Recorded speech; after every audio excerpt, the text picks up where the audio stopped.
तो तमाम अलग अलग सियासी समीकरण जो हैं वो बनाए गए। आगे बढ़ूंगा, सत्यप्रकाश आपकी तरफ मैं लौटूं उससे पहले बाबूलाल जी आपकी तरफ आ रहा हूं। इस चर्चा को हम आगे बढ़ाएंगे।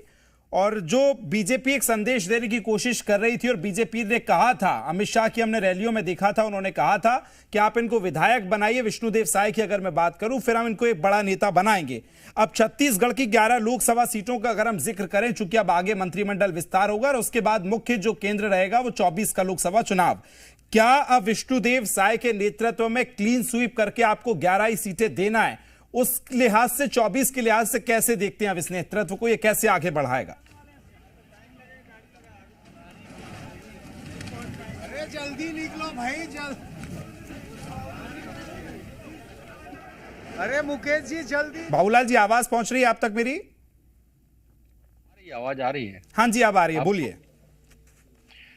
देखिए, पिछले सरकार में जितने भारी बहुमत से, आपको याद होगा 68 सीटों के साथ में भारी बहुमत से कांग्रेस की सरकार बैठी थी।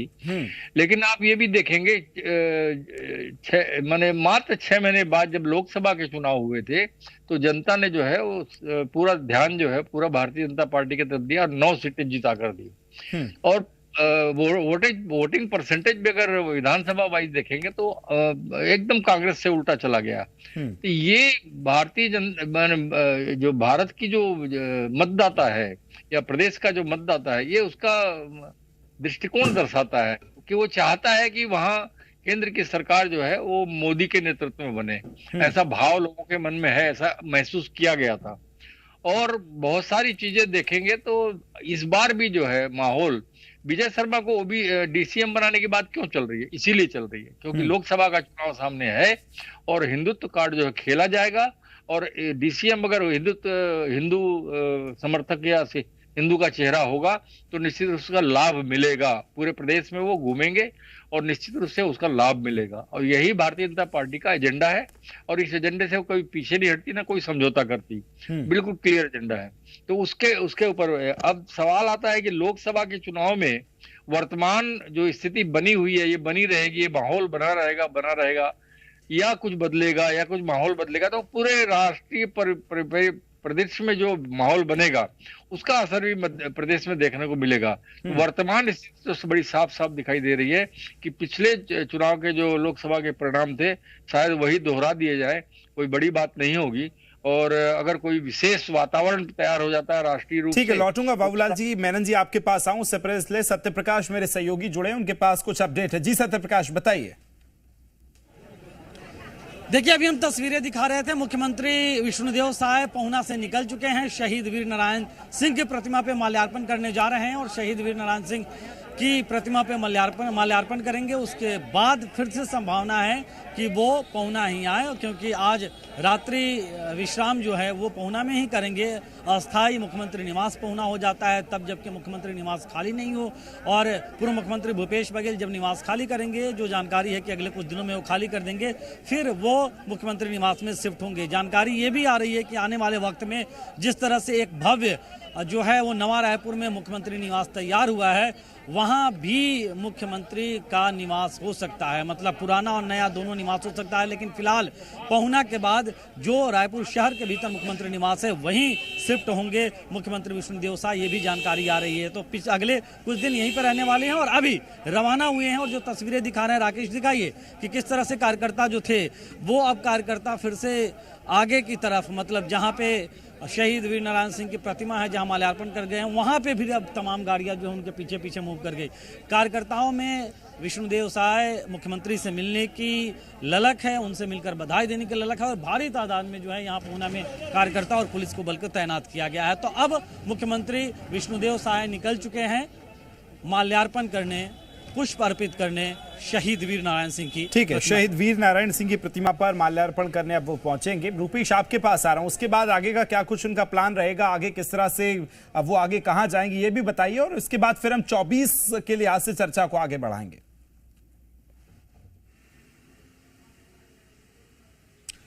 देखिए, फिलहाल तो दावा पेश कर दिया है। अब राज्यपाल उनको किसी दिन बुलाएंगे शपथ लेने के लिए और उसके बाद वो पूरी तरह से मुख्यमंत्री हो जाएंगे। अभी नवनिर्वाचित मुख्यमंत्री हैं लेकिन शपथ नहीं हुआ है। अब इसके बाद बड़ा सवाल यह है कि भारतीय जनता पार्टी जैसा कह रही है कि डिप्टी सीएम 2 होंगे, इसके अलावा बाकी मंत्रिमंडल, तो उस बीच में मंत्रियों के साथ शपथ ग्रहण होगा या फिर मुख्यमंत्री अकेले शपथ ग्रहण करेंगे या डिप्टी सीएम अनाउंस हो जाएंगे और तीनों शपथ ग्रहण करेंगे, ये फिलहाल भविष्य के गर्त में है। लेकिन उसके बाद फिर जो बीजेपी है वो पावर में आएगी और बीजेपी अपने तरीके से शासन को चलाएगी। बीजेपी के लिए सबसे बड़ी चुनौती यह है कि जो वेलफेयर के प्रोमिसेस उसने किए हैं उसको पूरा करना है, उसको डिलीवर करना है, और ये 25 तारीख से शुरू हो जाएगा जब 2 साल का बकाया बोनस देंगे। इसके अलावा महिलाओं के अकाउंट में 1,000 रुपए हर महीने डालने हैं, वो भी एक बड़ा चैलेंज है। तो इसके लिए राजस्व का इकट्ठा करना, राजस्व का जो बजट है, बजट में किस तरह से करेंगे, सेंट्रल से किस तरह से ऐड लेंगे, ये तमाम चीज़ें हैं जो आने वाले समय में सरकार के लिए चुनौती होगी। और जब ये सारा कुछ डिलीवर करेंगे तो जाहिर तौर पर, जैसे बाबूलाल शर्मा कह रहे थे, कि चुनौती बहुत आसान हो जाएगी 2024 में, कम से कम छत्तीसगढ़ के लिए। देखिए, सिर्फ छत्तीसगढ़ की बात नहीं है, विष्णुदेव साय कंवर जनजाति से आते हैं जिनका प्रभाव कोरबा तक पूरी तरह से है। दूसरा, दक्षिण के इलाकों में भी कंवर जनजाति के कुछ लोग पाए जाते हैं, और झारखंड में, और जो उड़ीसा का सटा हुआ इलाका है छत्तीसगढ़ से, झारखंड से, वहां भी कंवर समुदाय की अच्छी खासी आबादी है। तो दूसरी सबसे बड़ी गोंड के बाद आबादी मानी जाती है कंवर समाज की। तो कंवर समाज के वोट बैंक पर सीधा सीधा इंपैक्ट रहेगा भारतीय जनता पार्टी का, और चूंकि आदिवासी समुदाय से हैं तो जाहिर तौर पे गोंड जनजाति और जो उरांव जनजाति हैं, जो प्रोमिनेंट 3 जनजातियां हैं, वो भी बीजेपी की तरफ आएंगी। तो जाहिर तौर पे बीजेपी के पास बड़ी पैठ हो जाएगी आदिवासी समाज में। जी चलिए, बिल्कुल रूपेश, लौटूंगा, चर्चा को आगे बढ़ाऊं उससे पहले एक अपडेट बड़ा दर्शकों को दे देते हैं। जहां छत्तीसगढ़ में अब सीएम के नाम का ऐलान तो हो गया है, वहीं डिप्टी सीएम बनाने की तैयारी भी चल रही है। विधायक विजय शर्मा डिप्टी सीएम की रेस में आगे चल रहे हैं। कवर्धा में विधायक विजय शर्मा के घर पर कार्यकर्ता पहुंचे और पटाखे के साथ आतिशबाजी और मिठाइयां भी बांटी जा रही हैं, वो भी जरा दिखा देते हैं एक बार। डिप्टी सीएम बनाए जाने की खबर मिल रही है जी, क्या कहें, कितनी खुशी? बहुत खुशी। आप खुशी का माहौल देख ही रहे हैं, आप जनता में भी खुशी का माहौल है और बहुत अच्छा लग रहा है, निसंदेह बहुत अच्छा लग रहा है, कोई बात नहीं। अच्छा, जब चुनाव में लड़ रहे थे, विधायक बनकर आए थे, तो क्या लग रहा था कि कुछ मंत्री पद मिलेगा? बिल्कुल बिल्कुल, हमारी पार्टी ऐसे ही सबको अच्छा लगता है और सभी खुश है। विधायक ने भगवान के ऊपर भी विश्वास का 20 साल की मेहनत है, रंग लाई है। तो अभी आने का इंतजार है, किस प्रकार से स्वागत होगी? स्वागत की अभी तैयारियां चल रही है, वो आएंगे तो स्वागत जोर से होगा। तो ये उनकी धर्मपत्नी है और जो पूरे परिवार के लोग हैं, खुशी का माहौल है और उनके आने का इंतजार यहाँ पर किया जा रहा है। सभी का तो बिल्कुल देखिए, खुशियां जो है मनाई जा रही हैं, मिठाइयां खिलाई जा रही हैं। अब एक बार फिर मैं मेनन साहब आपके पास आ रहा हूं, जहां बीजेपी ने आज सीएम दिया है, उसके बाद अब डिप्टी सीएम की कवायद जो है वो शुरू हो गई है। बाबूलाल शर्मा जी अभी जो तमाम सियासी समीकरण है वो भी समझा रहे थे। अब 24 के लिहाज से बताइए, ये टफ आपके लिए और ज्यादा जो फाइट है वो टफ होती जा रही है, क्योंकि विष्णुदेव साय का आना, उनके बाद जो समीकरण है, पहला आदिवासी मुख्यमंत्री बीजेपी ने अपनी तरफ से दिया है, उसके बाद डिप्टी सीएम जो है वो भी समीकरण साधे जा रहे हैं। क्या लगता है 24 की लड़ाई बहुत ज्यादा टफ होगी अब आपके लिए? देखिए, ऐसे अभी दिखने में या बोलने में ऐसा लगता है कि टफ रहेगी, लेकिन हमको नहीं लगता।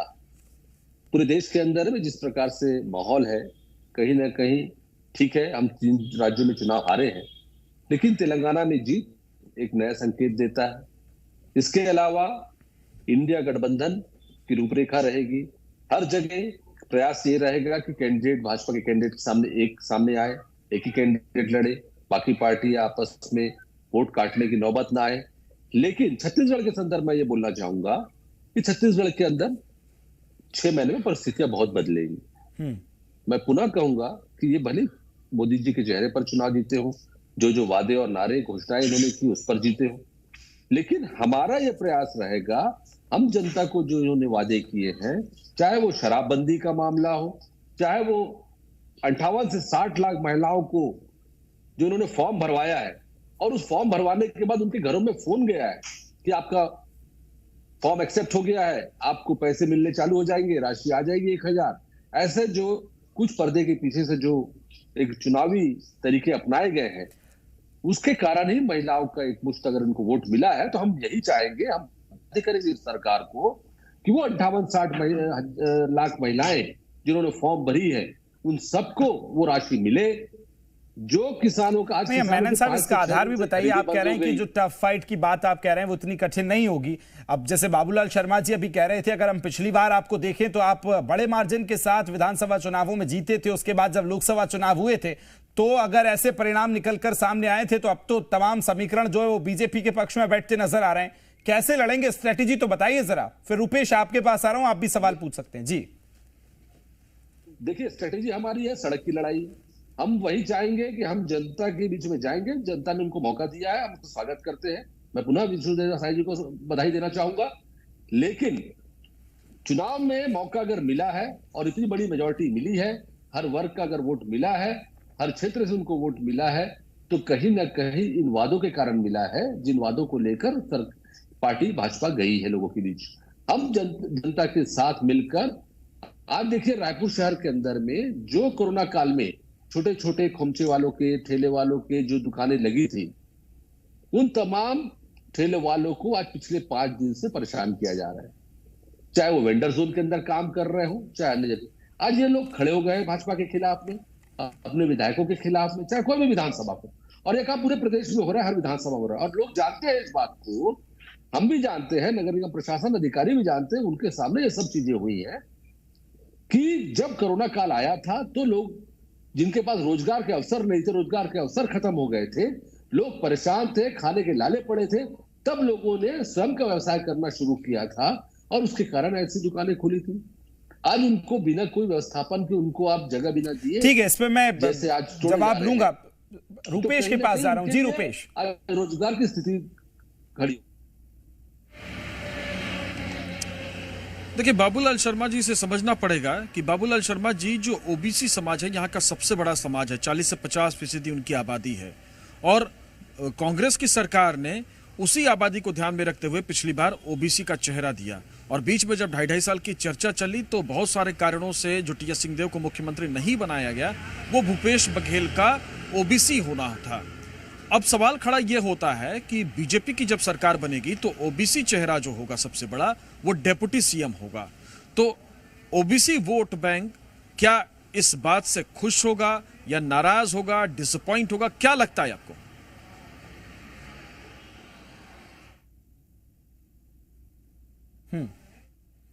आवाज बढ़ाइए बाबूलाल जी की। अरुण साव का आप उदाहरण ले लीजिए कि अरुण साव के क्षेत्र के लोगों ने ये तय कर लिया था, ये मान लिया था कि अरुण साव ही मुख्यमंत्री होंगे। निश्चित रूप से उनको चोट लगेगी, दिल में ठोस लगेगी, भाई वो मुख्यमंत्री नहीं बने, नाराजी आएगी दिल में, थोड़ा बहुत तो कटता रहेगी मन के अंदर में। अब वो किस तरह से संतुष्ट किया जाए, वो एक बहुत बड़ा चुनौती रहती है। तो जो ओबीसी चेहरे की बात जहां तक है, तो बहुत बड़ी आबादी, जब जबरदस्त आबादी जो है ओबीसी की इस प्रदेश में है, ये देखा गया है। और ओबीसी में भी साहू समाज बहुत ज्यादा है। तो साहू समाज का प्रतिनिधित्व जो है वो महत्वपूर्ण हो जाता है, क्योंकि साहू समाज को यदि आप जातिगत दृष्टिकोण से देखेंगे तो साहू समाज को यदि आपको साधना है तो आपको कम से कम 2 मंत्री जो हैं वो साहू समाज के देने होंगे आपके मंत्रिमंडल के अंदर में। वैसे ही जो है आपको एसटी में कम से कम 4 मंत्री आपको देने होंगे, क्योंकि आपको सरगुजा भी जिता के दिया है, आपको बस्तर ने भी जिताया है, तो उसको भी संतुष्ट आपको करना पड़ता है। एक आप खुद स्वयं मुख्यमंत्री एसटी जाति से हैं, तो 3 कम से कम मंत्री जो है और वहां से बनाए जाएंगे। अब सामान्य में जो हमारे पास जो पहले थे वो 3-4 लोग पहले माने भारतीय जनता पार्टी के रिजम में जो है 4 लोग थे, जिसमें एक मुणत अग्रवाल, ब्रिजमोहन और अमर अग्रवाल और एक सामान्य, और 4 सामान्य थे। तो उस हिसाब से जो है मुझे लगता है इस बार जो है जातिगत हिसाब से जो है सामान्य वर्ग में जो है कम की जाएंगे, मंत्रिमंडल में प्रतिनिधित्व कम होगा। और शेड्यूल कास्ट के लिए दो प्रतिनिधि आपको लेना होगा, और अल्पसंख्यक तो आपके पास है ही नहीं। तो इसलिए जो है मैं मान के चलता हूं कि कहीं ना कहीं ओबीसी वर्ग के लोगों को ज्यादा महत्व दे करके ये मंत्रिमंडल ये दर्शा सकता है, ये संकेत दे सकता है कि हम ओबीसी वर्ग के साथ हैं, एसटी के साथ है। एसटी वर्ग ज्यादा हो, ओबीसी, तो काफी कुछ जो है। ठीक है बाबूलाल शर्मा जी, लौट रहा हूं आपके पास। रुपेश आऊंगा आपके पास। राजेश के पास चल रहा हूं, कुछ अपडेट है राजेश के पास। जी राजेश बताइए। देखिए, यहाँ हम अभी विष्णुदेव साय के रायपुर स्थित निवास पे मौजूद हैं और ढोल ताशे बज रहे हैं और नाच भी यहाँ पे, नाच गाना भी चल रहा है, साथ साथ पटाखे भी फोड़े जा रहे हैं। लेकिन इससे पहले जी मध्य प्रदेश छत्तीसगढ़ तमाम दर्शकों को एक एक्सक्लूसिव तस्वीर दिखाने जा रहा है। ये तस्वीर ये है कि ये सीधे मैं आपको तस्वीर दिखाने की कोशिश करूंगा कि किस तरह से अभी कुछ देर बाद विष्णुदेव साय यहाँ पहुंचेंगे और जो तैयारियां हैं ये देख सकते हैं किस तरह की जो तैयारी है वो यहाँ पे की गई है। बाकायदा कलश रखे गए हैं कि जब विष्णुदेव साय यहाँ पहुंचेंगे तो उनके परिवार के लोग बाकायदा ये देख सकते हैं थाली भी आरती भी सजी हुई है और उनसे कहीं ना कहीं उनका जो स्वागत है वो करने की जो कोशिश है वो करेंगे। मैं इनसे बातचीत करने की भी मैं कोशिश करूंगा कि ये किस तरह की तैयारी है आप लोगों की, क्या तैयारियां की हैं आप? हम लोग हमारे सीएम साहब बने हैं इसलिए हम लोग पूरी तैयारी किए हैं। फूल से रंगोली सजाए हैं, आलती सजाए हैं, कलश बनाए हैं। अच्छा, कब तक आ रहे हैं? क्या कुछ बातचीत हुई है? नहीं, ऐसा तो कोई बातचीत नहीं हुआ है, लेकिन हम इंतजार करेंगे। इंतजार कर रहे हैं मतलब पूरी तैयारी किस तरह का ये व्यवस्था है, क्या हमने फूलों की रंगोली बनाई है और आरती थाल सजा रखा है और जय श्री राम के नारे लगा रहे हैं।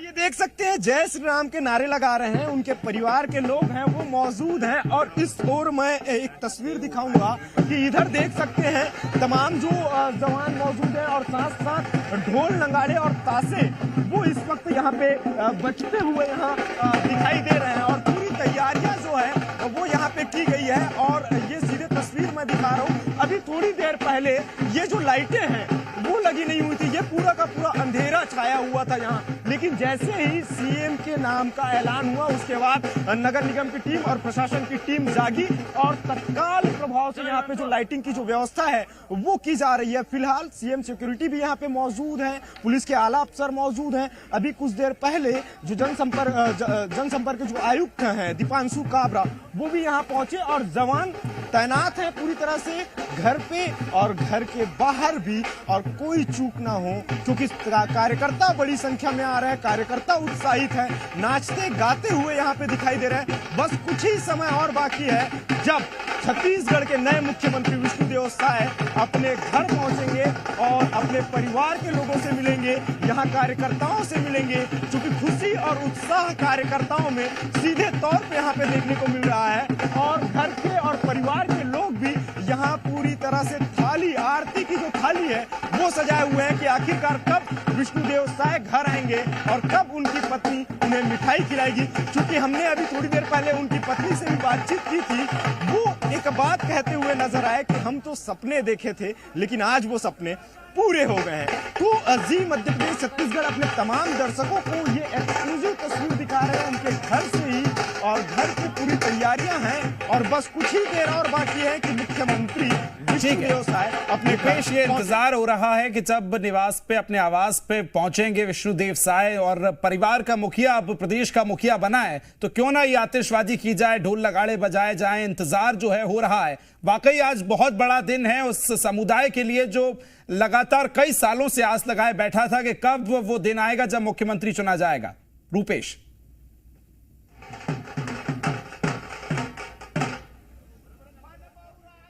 मुख्यमंत्री उस समुदाय से आता है, उस क्षेत्र से आता है जिसको सबसे ज्यादा पिछड़ा माना जाता है। जब छत्तीसगढ़ बना था तो अजीत जोगी को इस नाम पर मुख्यमंत्री बनाया गया कि वो आदिवासी हैं, लेकिन कांग्रेस की सरकार आई और उससे पहले डॉक्टर रमन सिंह की सरकार आई। जांच आयोग की रिपोर्ट में ये पाया गया कि अजीत जोगी जनजाति वर्ग से ताल्लुक नहीं रखते हैं और कांग्रेस की जब सरकार आई तो पूरी तरह से उस पर फैसला भी आ गया कि वो फर्जी हैं। यानी कांग्रेस ने जो क्लेम किया था कि हमने पहला आदिवासी मुख्यमंत्री दिया था उस क्लेम को ही वापस ले लिया। अब भारतीय जनता पार्टी के पास ये मौका है कि वो आदिवासियों को बताए कि पहला असली आदिवासी, जैसा कि बयानों से आ रहा है कि पहला असली आदिवासी भारतीय जनता पार्टी ने दिया है। जो 14 सीटें सरगुजा ने दी है तो उसका पूरा सम्मान किया है।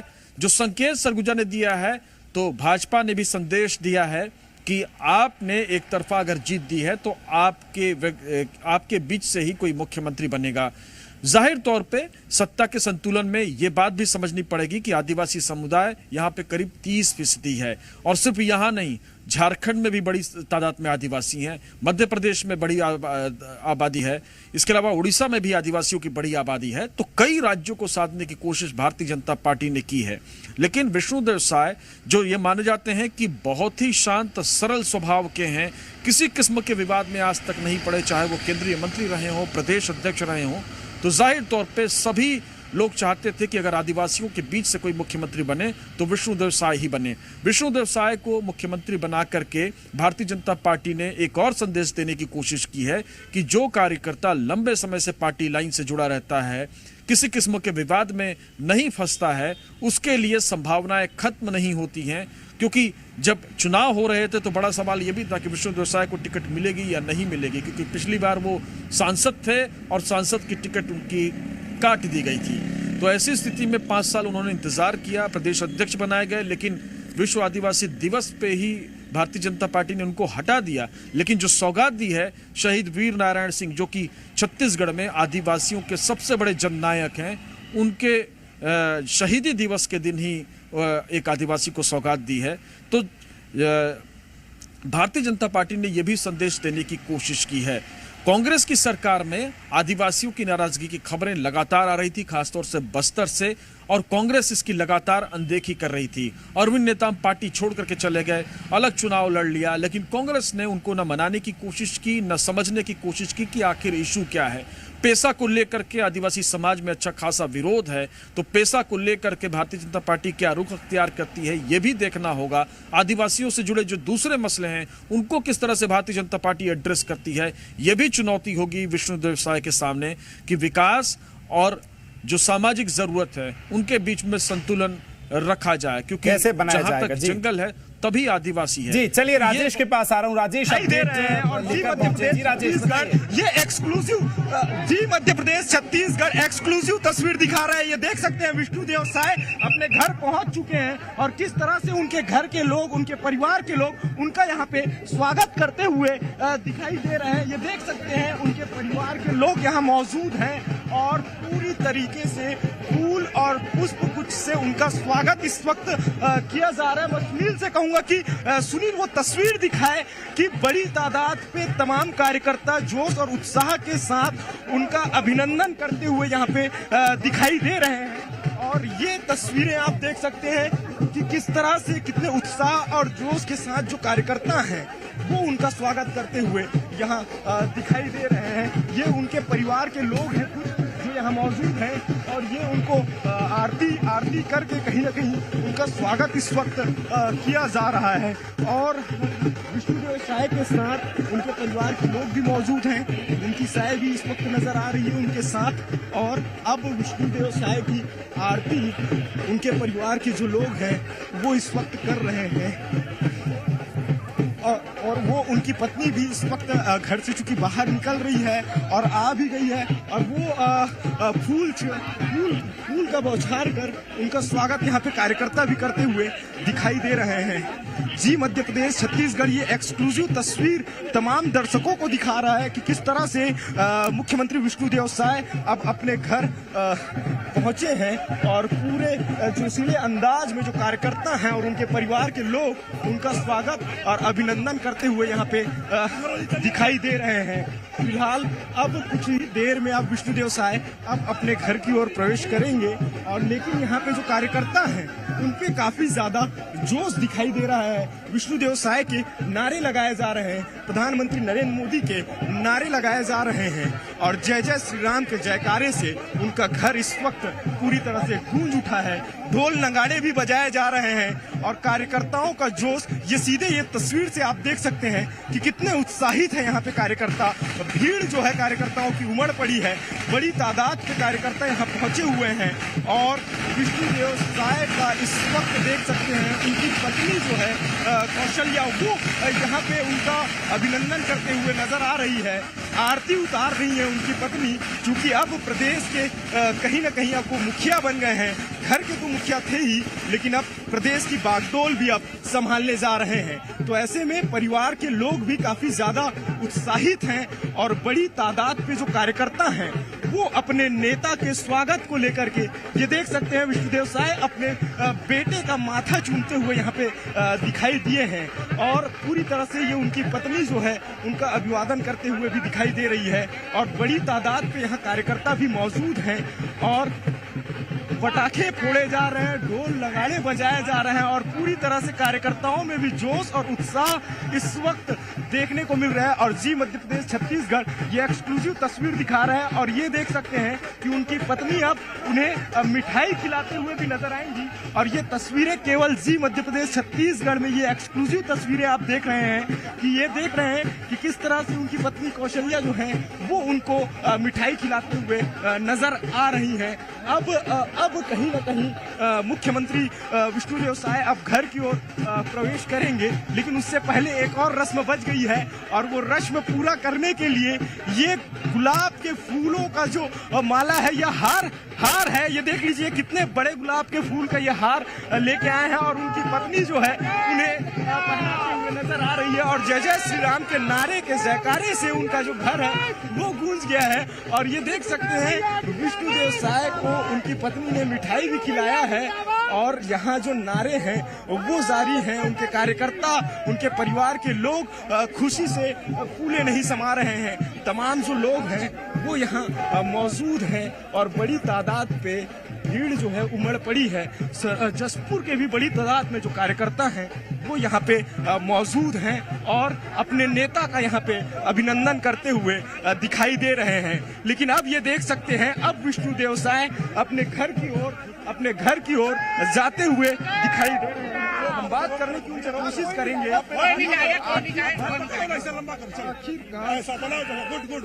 एक भैया प्लीज। तो ये देख सकते हैं ये विष्णुदेव साय हैं और वो अपनी पत्नी के साथ। सर बधाई हो, क्या कहेंगे? धन्यवाद आपका आशीर्वाद बना रहे भैया। ये विष्णुदेव साय थे और जिनका सीधे तौर पे ये कहना है वो बधाई दे रहे हैं, लेकिन अब उनके परिवार के लोग वो अब अपने घर की ओर रवाना हुए हैं विष्णुदेव साय। और बाहर में ये देख सकते हैं तमाम जो कार्यकर्ता हैं वो मौजूद हैं और पूरी तरह से झूमते हुए यहाँ पे नजर आ रहे हैं और विष्णुदेव साय अपने घर प्रवेश कर चुके हैं। लेकिन मैं सुनील से कहूंगा कि इधर वो तस्वीर दिखाए सुनील कि किस तरह से जो उत्साह और उमंग का माहौल इस वक्त यहाँ बना हुआ है और जो कार्यकर्ता हैं वो इस वक्त झूमते हुए नजर आ रहे हैं। ये विष्णुदेव साय अपने घर पहुंच चुके हैं और बाकायदा अपने परिजनों से मिलते हुए दिखाई दे रहे हैं। और जी मध्य प्रदेश छत्तीसगढ़ ये एक्सक्लूसिव तस्वीर अपने तमाम दर्शकों को दिखा रहा है। फिलहाल हम आगे की आपको इधर की हम तस्वीर दिखाएंगे कि किस तरह का उत्साह और उमंग यहाँ पे बना हुआ है। बड़ी तादाद में जो कार्यकर्ता हैं वो यहाँ पे मौजूद हैं और अपने नेता का अभिवादन करते हुए दिखाई दिए। विकास बिल्कुल, देखिए तस्वीर आपको दिखा रहे थे, राजेश ने उनसे बात की, बहुत धन्यवाद ज्ञापित किया है। और अब मुख्यमंत्री जो है अपने आवास पर पहुंचे हैं, कार्यकर्ताओं का हजूम है, परिवार ने मिठाई खिलाकर फूलों की माला पहनाकर उनका स्वागत किया है। आतिशबाजी आप देख रहे हैं, जोश जुनून उत्साह इस समय जो कार्यकर्ता हैं वो लबरेज नजर आ रहे हैं। और तमाम मेरे सहयोगी लगातार बने हुए हैं, राजेश वहां मौजूद हैं, रूपेश मौजूद हैं, तमाम सहयोगियों और चर्चा को आगे बढ़ाऊंगा। उज्जवल जी आपके पास आ रहा हूं। वाकई एक बहुत बड़ा दिन और समुदाय के लिए जो इंतजार कर रहा था कि कब वो क्षण आएगा और आज आपने वो मौका दिया है। किस तरह से अब आगे की तैयारी होगी? जब हम मंत्रिमंडल पे बात करेंगे, जब हम डिप्टी सीएम पे बात कर रहे हैं, किस तरह से अब आप आगे बढ़ेंगे? जी बिल्कुल, एक पंच से लेकर सरपंच, फिर विधायक, फिर सांसद, फिर उसके बाद आज मुख्यमंत्री बनने का जो सफर माननीय विष्णुदेव साय जी ने देखा है वो एक गर्व का क्षण है उनके लिए, उनके परिवार के लिए, भारतीय जनता पार्टी के लिए और पूरे छत्तीसगढ़ प्रदेश के लिए।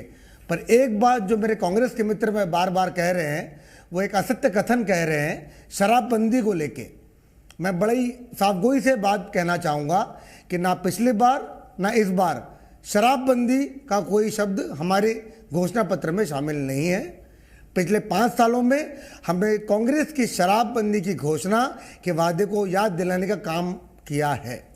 तो असत्य कथन कह रहे हैं। ठीक है, अभी इन आरोपों प्रत्यारोपों से सर थोड़े आगे बढ़ जाते हैं। अभी तो खुशी का मौका है। मैं जब बात डिप्टी सीएम पे कर रहा हूं वो थोड़ा सा फॉर्मूला समझाइए ना, किस तरफ आप आगे बढ़ेंगे? जो दोनों नाम सामने आए हैं क्या उन पे ही मोहर लगती नजर आएगी?